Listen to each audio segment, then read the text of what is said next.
happy to be here. Yeah. All right. This is Susie with Serenity Wellness Retreat, and I'm interviewing Virginia about self-care, and it's something she stresses to me a lot, and even more after she's read The Artist's Way. And I just want to ask you, you know, it's like you've been really promoting it to everybody about you have to take care of yourself. Just tell me, what do you mean? So happy to be here. Thanks for having me. Hello, everybody.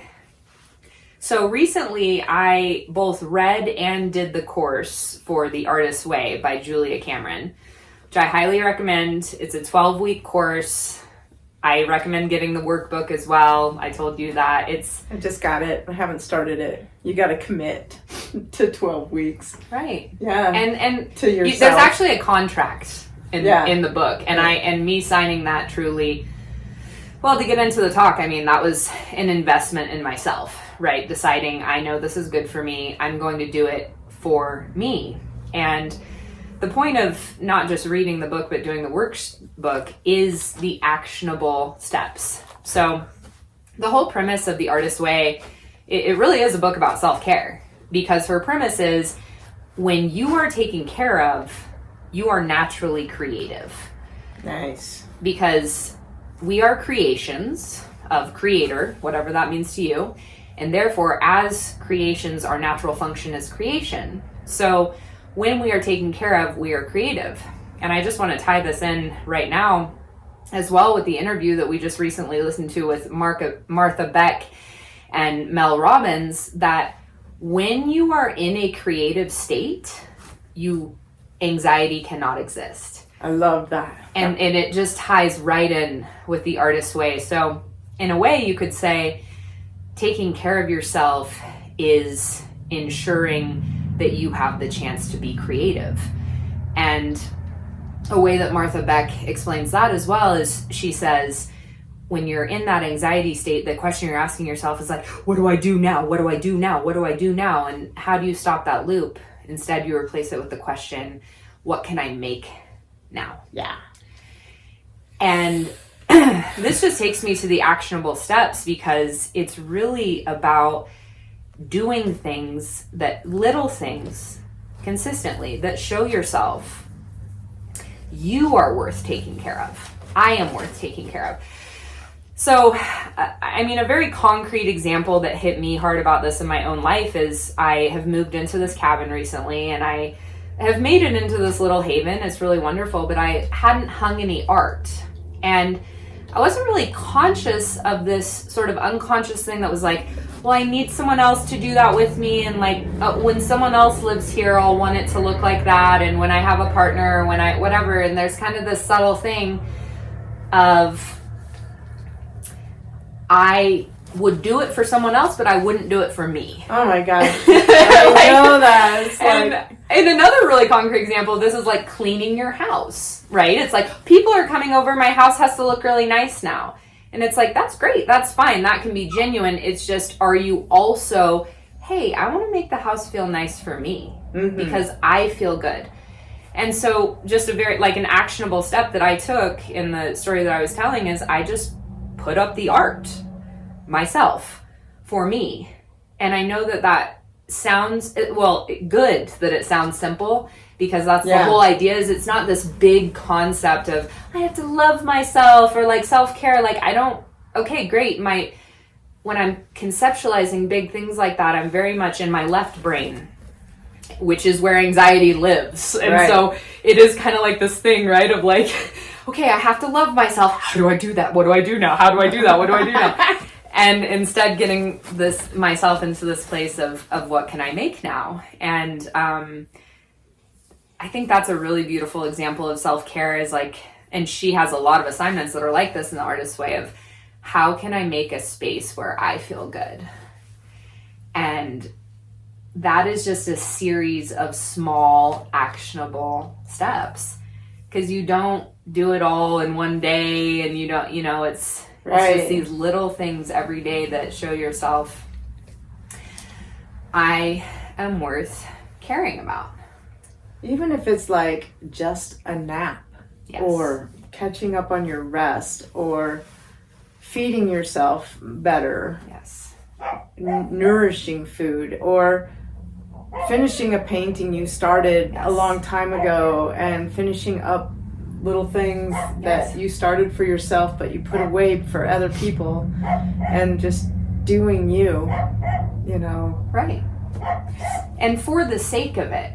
Like, that's also, like, the difference lies right there as well. It's like, at least for me, when I think of certain creative projects that I haven't finished, it's like coming to this place of, well, what good will that do? Like, who will want to see it? How will I make money from it? Will anyone like this? Like, all of these things are based on me thinking it's important to take care of other people. Like, literally with my own creations, I'm like, this is only legitimate if it takes care of others, whether it's winning their approval or literally helping them, like, which is, that is the highest form. We're all seeking in the end towards service to things greater than us. It's just that we can't genuinely do that until we realize that we are also that higher purpose that we want to serve. Like, how can I take care of anyone else if I don't first show that I am worth taking care of? Because I am those other things. And then when I'm giving to others, I'm pouring from a full cup. Right. That was just where I wanted you to go with that. I'm pouring from a full cup instead of constantly empty and yet pushing myself because it matters more to take care of others than myself. And so to just say a few things about this with the doing your artwork and finishing the things, like, really it's because the gift, like, it doesn't matter what happens with my writing. The actionable gift that I give myself to show myself that I care about taking care of myself is spending time writing. I just like to write. Yes. I just like to draw. Suck the fun out of it. Yeah, like, and finishing is great because that shows yourself that you care about yourself, but really the only reason that you finish isn't like some big thing that you're doing. It's just because you consistently do it. So you can't help but finish your projects. And because you want to. Right. Yeah, not out of a feeling of pressure. Right. Gotta get this cleaned up and put away, and, I never get to finish. It's like, just leave it. Just do it, but come back fresh, to it. Like, if you want to come back to your work, you have to have been nurtured by, taking a bath. We just went to the hot springs, and oh my gosh, I forgot how healing and rejuvenating they are, and how you just feel so relaxed but energized. Yeah. And that's the way, like, I felt after Vivation every time we did that. Right. I was relaxed but energized. Yes. And that's a feeling I just love. And well, and when you mentioned Thermopolis, I think about the conversation you and I had about it when you said, yeah, I just really want to go to Thermopolis, and I'm just going to get Mitch to go with me, and then we can go to Thermopolis. And, because it's part of that is like, yeah, you want to go spend time with your partner. Part of that is also, I feel like this needs to be about someone else too, if I'm allowed to go. And it's like, you want to go. Yeah. So you are worth just taking to Thermopolis. I am. Whatever, and other people, as Martha Beck and Julia Cameron talk about, it is true. And this is where courage and that even bigger, more meaningful place of taking care of ourselves comes in, which is when I start taking care of myself, there is going to be some pushback from other people. Other people might be upset that I'm not giving them as much of my attention anymore. But what a message to our true selves and taking care of ourselves for me to say to myself, hey, it's okay that they don't like that. I care about taking care of you. Yeah. I'm going to stick up for you even if people don't like it, rather than living our lives in this way where every time anyone asks us to do anything, or even if they don't ask us, we're compulsively doing all these things as our inner self is like, I'm tired of doing stuff for other people. Can we go take a nap? Can we go draw? Like, just for 20 minutes, can we just do something just for me? And then you can take me back and I'll be real productive. But if you don't, there's a lot of resistance that comes up. There's a lot of, she talks about this rage that comes up, Julia Cameron, that because our inner self, our true selves are like this inner child. And if you just keep telling like this child, it's like a child that you're like, yeah, I'll let you talk eventually. We're having a conversation. And if you're ever with a child, like you tell the child that, but then you do have to turn to them and say, okay, you can have a couple minutes to talk now. Okay, back to the conversation. But if you just keep telling them, yeah, we'll let you talk, and not, they're going to have some kind of explosion. Yep. And that's what happens with our own inner child. There's all, like you said, you know, when you're not energized and replenished, there's all this resistance and resentment for what you're doing because you never get to do anything for you. And this is all unconscious, like most of the time. Yeah, it's so interesting how quick we put others before us. I mean, just like, yeah, I'd really like to do that, but I can't. I mean, it's just like an instant no. Yes, and that's just a habit, you know? Yeah. And that's all it is just these actionable ways of learning to take care of yourself. And I think really, you know, Martha Beck again talks a lot about this. She's like, if you're in a tough place, the acronym that she gives of what can help you get out of it is CAT, K-A-T. And the A is art and the T is transformation. But the K, the first step is kindness. And the example that she gives of it is just saying to yourself in your own head, hey, I got you.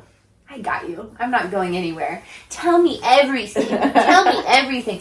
Tell me everything. I got you. I'm right here with you. I'm right here with you. And for me, that's just been really powerful because I wasn't right there with me. It was always, another good example for me in my life, very concrete, is like always feeling like I have to be available on my phone and immediately message everyone back. And my inner child is like, yo, we've been going all day and being present for and paying attention for other people all day. Now you have an hour of free time and immediately you're like, oh, I have to now. My next thing that I have to do for everyone else, not even for me at that point, is reply to all these messages. And instead, if I maybe take that hour to go on a horse ride or draw or write or play guitar, then, and whether it's that night or the next day or a couple days later, I'm like, I do want to reply to messages. I love talking to other people. Especially when I feel this good. But I don't love it when I don't take that time to also talk to myself. Oh, I love that. I've been really, getting ready for this addiction retreat. And a big one is the phone. Yeah. And so many people addicted to it. And I want to consciously leave my phone somewhere else. I've been not wearing my watch. I don't have one. Yeah, and it's weird. It was weird. Yesterday was the first full day without it, but today, good job. Yeah, That's I awesome. feel good about it. And but just giving that time to myself instead of I'm getting more done. Yeah. Yeah. And it's great to be productive. Again, so much of this is about the actions, although, giving yourself rest is also an action. It's just when you're doing it for that sake of productivity, the unconscious driver there is others. Because your inner child doesn't care about being productive. They care about playing and having fun, and cuddles and love and So when you find yourself operating from a place of productivity for the sake of productivity, that's a good sign that you're not taking care of yourself. And there's that chapter in Artist's Way about being a workaholic that is so spot on. So good. Oh my gosh, that was a very eye-opening yes, for me as well. Chapter for sure. That's right when I changed my whole life was when I read that chapter of the book last year, and it's like I'm done with the Kindle that sucked all my energy, so it was that book I was reading. Well, and look at you now. Yeah. I mean, I see you working as hard as ever, and I mean this as a compliment. You're just doing what you want to be doing now. Yeah. And that's again, it's not like that's the misconception is when we take care of ourselves or, rest or whatever it is that our inner child selves and true selves need, that we'll be less productive. And actually we're more productive. Yeah. It might be at something different. You have to trust that though. I mean, do you want to live a life not doing what feeds your true self and soul? Yeah. Why else are we here, sissy? Yeah, I've heard a scientific proof thing or a study that they did. For every 8 hours that you're giving yourself to others, you need to take 1 hour for yourself. That's all it takes. It doesn't even take. That's what I'm saying too. It doesn't even take that much. And it could just be meditation. It could be anything that you are having the feeling and intention in your heart and soul is just for you. Yeah. Like a really... That's the gift. Yeah, the gift. Oh my gosh. Well, I'm going to link that video that we're talking about, Martha Beck and Mel Robbins. Life-changing. How many people have we talked to that we shared that with that have been like, at least 10? Yeah. I've watched it 3 times, plan on Me watching too. it again. I'm going to listen to it on the way home. I can't stop. I know, and we're just big fans of both of them for a long time. I read Martha's book, Leaving the Saints, back in 2012. You're the one who told me about her. Yeah. And I still haven't read a full book of hers. It's just things I've listened I thought to. we both listened to The Way of Integrity at the same time. I only have read several chapters of that at your house, but I just ordered, like I said, her new book, Beyond Anxiety, and I hope to read more. But she's also one of those people where it's like, it's not about, and I'm not trying to justify that I haven't read her full books. I look forward to it, but it's not really about quantity. It's about quality. Like, to listen to her for 5 minutes, it's like you get the transmission. Yeah. Where, very effective. Yeah. So. Well, I feel like we should end with the thing that I told you about her. And actually, I don't know if it was her who said this or not, but the story, it's appropriate. So I had listened to an interview with her and Glennon Doyle, who I also recommend that podcast if you look it up, and love Glennon. The whole spirit of it was like Glennon and her sister are like, how can we do more? How can we do more? We can never be productive enough. We can never offer enough to save enough people in the world.